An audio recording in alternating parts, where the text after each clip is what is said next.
Donc, il faut repenser l'aménagement de la classe pour que les enfants puissent ranger leurs affaires. Donc, dans nos classes, donc dans la mienne, j'ai par exemple 2 calax, 2 étagères Ikea, hein, pour aménager les affaires des enfants, mais aussi tout ce qui est atelier, tout ce qui est outils pour pouvoir travailler. On a également pu s'acheter un grand meuble où on met tous nos ateliers, pardon, avec 32 tiroirs, ce qui permet de travailler dans des ateliers autonomes. Donc ici, sur cette photo, vous pouvez voir que donc, nous avons des tables classiques, nous avons beaucoup d'assises différentes, parce que si nous n'avons pas autant de tables d'écoliers que d'enfants, nous avons beaucoup plus d'assises et de tables que d'enfants. Dans ma classe, donc j'ai par exemple 16 tables classiques d'écoliers, mais en tout, je peux avoir environ 35 places pour travailler et j'ai 57 assises différentes pour 23 élèves, chose que je n'aurais pas du tout dans une classe classique en fait. Dans les assises un petit peu différentes, vous avez à gauche ce qu'on appelle un Z-Tool qu'on peut utiliser. Les enfants, ils s'assoient sur cette partie-là et ils travaillent sur l'autre partie. Ça fait un peu comme sur les bancs en université où ils ont la table, la chaise avec la petite tablette qui vient sur le dessus, c'est pareil. Pour pouvoir bouger également en classe, nous avons des tabourets instables qui ont des bases culbuto, on appelle des mogu, ce qui permet aux enfants qui ont la bougeotte de bouger. Et s'ils bougent, eh bien, leur cerveau, il travaille beaucoup plus facilement. Donc ici, vous voyez effectivement qu'une élève est assise avec le Z-Tool. Là, elle n'a pas de cahier, mais elle pourrait très bien avoir un cahier, un fichier, et travailler de façon correcte. Vous voyez un enfant là, qui est assis sur son mogu, un autre qui va se placer où il veut dans la classe avec un plateau, et nous avons quand même des tables classiques avec des chaises. Là, pareil, là, c'est l'autre classe. Nous avons également des petites tables de chez Ikea avec des poufs. Et je peux avoir aussi, là, moi, dans ma classe, cette table ronde qui est une table à hauteur d'adulte qui est là pour faire, par exemple, de la remédiation ou alors il l'utilise. Il faut savoir que le matériel, on n'est pas obligé de partir. Moi, j'ai de la chance parce qu'on devait me changer mon matériel cette année. Donc, j'ai pu m'organiser comme je voulais et commander ce que je voulais. Mais on peut commencer une classe flexible sans avoir tout ce matériel-là. Il y a plein de collègues qui commencent comme ça. Moi, j'ai commencé dans une autre école, dans une autre classe, juste en mettant 2 ballons et des élastiques, par exemple, aux tables. On n'est pas obligé d'avoir beaucoup de choses et on n'est pas obligé non plus d'avoir du mobilier pro-école. On a beaucoup de mobilier qui viennent de chez Ikea, par exemple, ou de la récup. Et voilà, ce qui nous permet de proposer à des enfants de travailler différemment. Et les enfants qui ont la bougeotte, eh bien, ils peuvent bouger tout en travaillant. Et on s'est dit aussi, pourquoi au collège, ils vont changer de classe toutes les heures ou toutes les 2 heures, et nous, au primaire, on ne bouge pas. Et pourquoi on ne pourrait pas bouger? C'est donner de la liberté aux enfants comme ça. Bon, et du coup, là, vous nous avez un peu présenté votre classe flexible, mais pourquoi une classe flexible? Qu'est-ce qui vous a décidé? Pour ma part, c'est parce que j'avais envie de changer un petit peu dans ma pratique d'enseignante. J'avais aussi envie de changer dans l'espace dans ma classe. J'avais aussi besoin aussi de choisir des outils vraiment plus adaptés aux élèves et notamment aux élèves à besoins particuliers. Et c'est vrai que je viens aussi, j'ai beaucoup fait de maternelle. Et c'est vrai qu'en maternelle, le passage à la maternelle au CP, pour les enfants, parfois, c'est aussi difficile, la transition. Parce qu'en maternelle, ils ont la possibilité de bouger, qu'ils n'ont pas forcément en classe de CP. Et ça a été aussi une vraie interrogation de ma part, justement. Pourquoi, quand ils arrivent à la grande école, ils n'ont pas forcément la possibilité de pouvoir utiliser l'espace classe comme ils le souhaitaient. Voilà. Donc, la deuxième partie en fait, de l'iceberg de la classe flexible, c'est la réorganisation des apprentissages. Dans nos classes, les enfants ont beaucoup de place et beaucoup de temps autonome. Enfin, beaucoup. Ils ont des temps autonomes. Et ça nous permet, nous, de nous concentrer sur des enfants qui ont plus besoin de nous.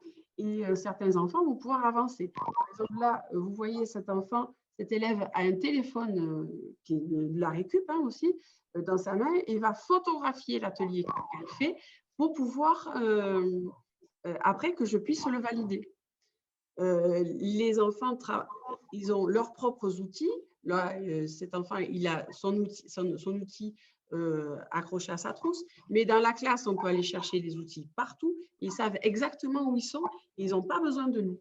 Et donc, notre enseignement, la classe, elle est flexible, mais notre enseignement aussi est flexible. Et on change d'axe de vision, nous aussi. L'enseignante doit changer de posture avec ses propres élèves. Il faut lâcher du lest. C'est une des choses les plus difficiles, moi, je trouve. Il faut faire confiance aux enfants. Ils savent pourquoi ils sont là. Si on leur donne tous les outils en début d'année, ils peuvent tout à fait arriver, pas à apprendre tout seuls, mais à s'entraîner tout seuls. Ils n'ont plus besoin de nous. Et c'est ça qui permet… Et par exemple aussi, ça permet la coopération entre les enfants. Par exemple, là, ces deux enfants sont en train de travailler sur la dictée de la semaine. Ils peuvent échanger entre eux. Ils ont travaillé avec des lettres mobiles. Ils peuvent travailler sur l'ardoise. Ils peuvent travailler avec des tampons. Et chacun va chercher sa façon de travailler. On va mettre en place après d'autres façons de travailler. Là, en ce moment, je mets les mots de la dictée dans le couloir. Ils vont le voir dans le couloir et après, ils viennent l'écrire dans la classe. Par exemple, c'est vraiment laisser de la liberté aux enfants parce qu'ils savent pourquoi ils viennent. Il y a une chose aussi qu'on apprécie beaucoup, c'est que cette année, les cartables ne rentrent pas en classe. Tous les cartables restent dans le couloir, ce qui fait un espace supplémentaire pour les enfants et ça nous fait de la place en plus dans la classe également. Et l'aménagement de la classe, il est toujours au service de la pédagogie. Il ne faut pas d'abord changer sa classe et après changer sa pédagogie. Ça ne marche pas. Il faut savoir pourquoi on change son aménagement. Il faut savoir qu'en fait, on a des envies de pédagogie peut-être différentes, moins frontales, et parce qu'on en veut faire une pédagogie différente, alors on va changer notre aménagement. Mais on ne peut pas faire l'inverse. Ça ne marchera pas. C'est vraiment, en fait, c'est vraiment l'aménagement de la classe. C'est vraiment, ça vient soutenir voilà, notre pédagogie et nos pratiques de classe. Et c'est toujours en tête, on doit se dire, mais qu'est-ce que mes élèves ont besoin. Voilà, c'est pas d'abord j'aménage ma classe et ensuite j'adapte ma pédagogie. Non, c'est l'inverse. Bon, et du coup, cette classe flexible, c'est pour tous, c'est pour tous les élèves, pour tous les enseignants, ou qu'est-ce que vous en pensez un petit peu là-dessus? Alors, je vais parler d'abord des élèves. Pour tous les élèves, eh bien, je vais dire non. Il y a des élèves qui ne vont pas s'y retrouver et ça, il faut le respecter. Il y a des élèves qui vont dire, on va bien sentir qu'ils vont toujours s'asseoir à la même place. Eh bien, ça, c'est à respecter. Il y a des élèves, si on a des élèves porteurs de TSA, par exemple, où ces élèves-là, ils ont vraiment besoin d'avoir un endroit, eux, qui va les rassurer. Il faut vraiment un endroit sécure pour eux. Et ça, c'est très important de le respecter. Et même à la limite, s'il a besoin d'avoir ces affaires-là, eh bien, très bien, il va falloir lui mettre une petite caisse où il aura lui aussi ses affaires à cet endroit-là. C'est très, très important de respecter les envies des enfants. Après, pour tous les enseignants, eh c'est pareil, la réponse est la même. Ce n'est pas valable pour tous les enseignants. On ne peut pas imposer ça à des collègues.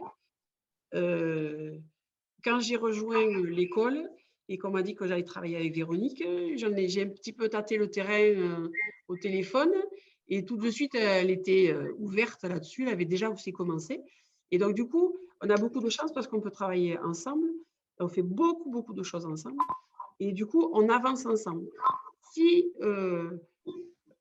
j'étais arrivée et que Véronique ne voulait pas faire de la classe flexible, je n'aurais pas pu lui imposer parce que la posture d'enseignant est tellement différente par rapport à un enseignement plus classique que c'est pas possible de l'imposer. Après, ce n'est pas la classe flexible, ce n'est pas la panacée non plus. C'est pas parce qu'on fait la classe flexible que nos élèves sont meilleurs. C'est pas vrai. Ça nous correspond à nous. Et c'est notre classe flexible à nous. Si vous allez visiter notre classe et au niveau de l'aménagement de l'espace, c'est pas le même. Pas le même. Voilà. Et notre classe, elle nous ressemble. Si vous allez visiter une autre classe flexible dans un autre établissement, dans une autre école, ça sera un autre fonctionnement. Chacun fait vraiment selon son propre choix, quoi, en fait. On peut parler d'un état d'esprit flexible. Voilà. Tout à fait. Oui, donc c'est peut-être... La classe, elle est flexible, mais l'enseignante aussi est flexible. Oui, est-ce que, voilà, ça fait un peu plus d'1 an maintenant que vous avez tenté cette expérience-là, presque 2 ans même pour toi, Véronique, je pense. Quel est un peu votre recul sur cette période, cette expérience que vous avez passée, et puis qu'est-ce que vous vous dites pour les jours à venir, pour les quelques mois, années qui vont suivre? Qu'est-ce que vous auriez envie de changer, garder? Enfin, voilà. Où vous en êtes? Alors moi, je trouve qu'on a beaucoup travaillé l'autonomie des enfants.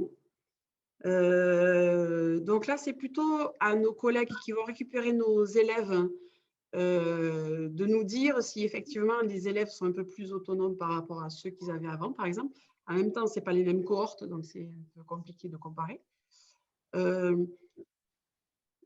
On travaille beaucoup sur le fait que les enfants soient acteurs de leurs propres apprentissages. Ils savent pourquoi ils travaillent. Moi, ce que je veux continuer, je n'ai pas fini d'explorer la flexibilité de ma classe. Moi non plus. Voilà. Je veux continuer. Je vais continuer. Mon envie, c'est de passer vers les ceintures de compétences. À la rentrée prochaine, nous allons introduire certaines ceintures de compétences. Là, c'est pareil, il faut y aller à par petites touches. Donc voilà, pour l'instant, voilà, on n'a pas fini d'explorer. Bon, nous, on a quand même une petite dernière question là qui nous titille un peu.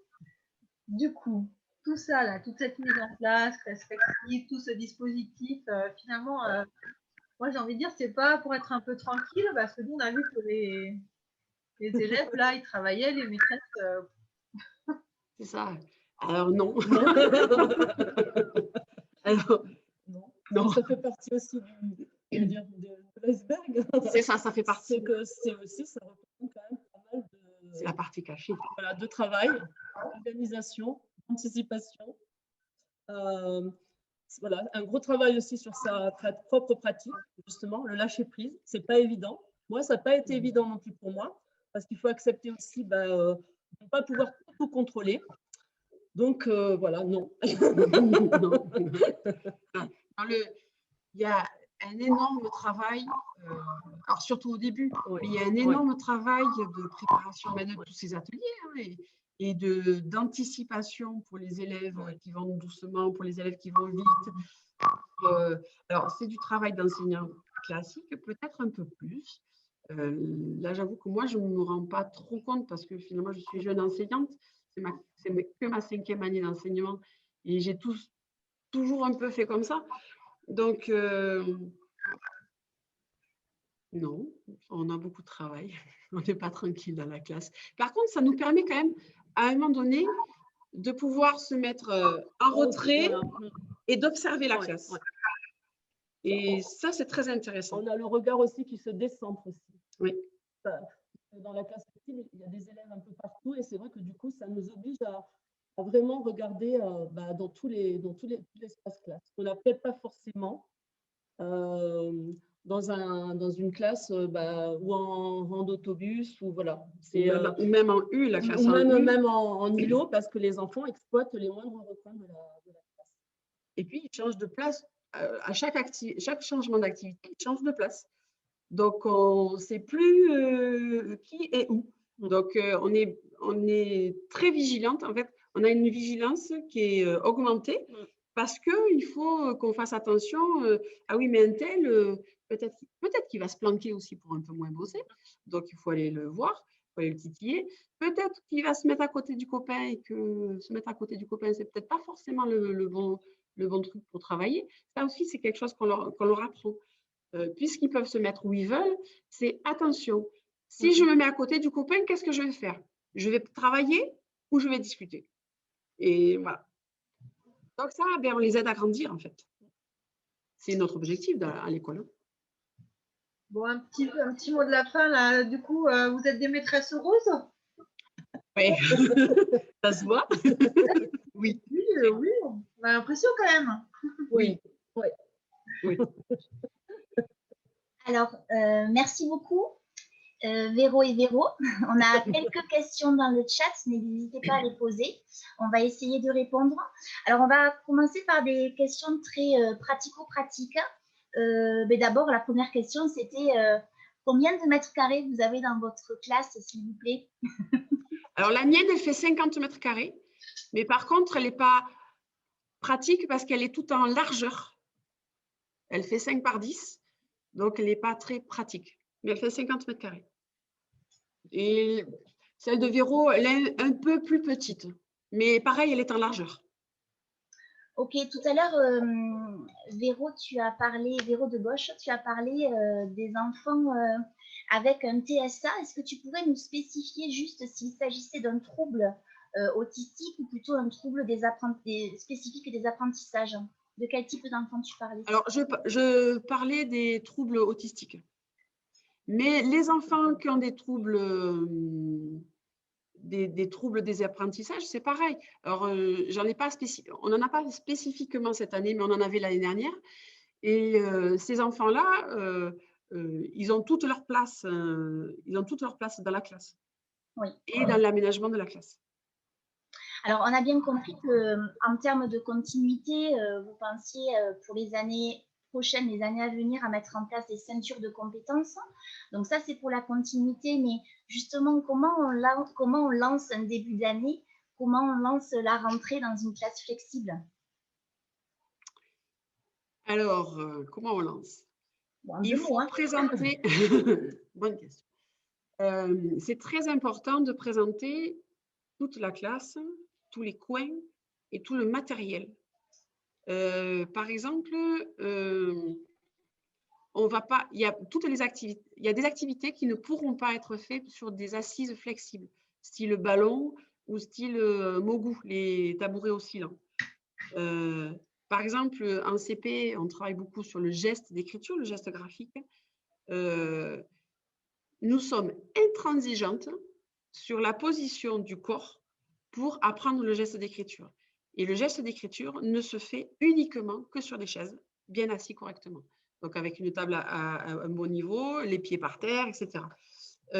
Donc, il faut le présenter aux enfants. Il faut leur dire que ce n'est pas possible. Là, tu ne vas pas pouvoir bien travailler.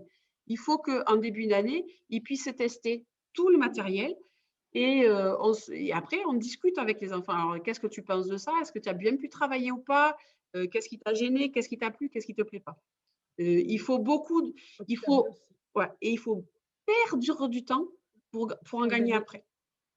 Ok, et alors justement, On nous a posé la question pour les ateliers, par exemple, de lecture. Est-ce que vous avez, entre autres, dans votre emploi du temps, des moments plutôt collectifs, des moments un peu plus classiques dans votre emploi du temps? Ah oui, oui, bien sûr. Tu veux dire comment tu fais? Vas-y. Ouais. Alors moi, Complète, tu peux pour par exemple la lecture, je fais tout ce qui est la découverte du son, je le fais en collectif. On fait toute la phono en collectif. Après, je prends que la moitié. Je présente les exercices à tout le monde qu'il va falloir faire après sur le fichier. Je garde la moitié de la classe avec moi qui va faire la lecture. L'autre moitié de la classe va partir en autonomie faire le fichier. Et après, j'inverse. Ce qui me permet de faire lire tout le monde. Alors que si on reste en classe entière, on n'arrive pas à faire. Enfin, moi, je n'arrivais pas à faire lire tout le monde. Alors que là, j'arrive à faire lire tout le monde. D'accord. Le fichier ou des petits Tu voulais rajouter? de lecture. On t'entend pas bien. Véronique, il faut que tu te rapproches de ton micro. Non, je disais le fichier, mais ça peut être aussi des petits ateliers de phonologie. Des petits jeux avec les cartes, par exemple, voilà, des petits jeux de phonologie qui font travailler aussi les sons que les enfants peuvent faire en autonomie. Et alors, la question a été posée, quelle est la place de l'évaluation dans votre classe, du coup? Comment vous évaluez? Ben là, le problème, enfin, pour l'instant, on évalue classiquement, mais ça ne nous convient pas. C'est pour ça qu'on veut partir sur les ceintures de compétences.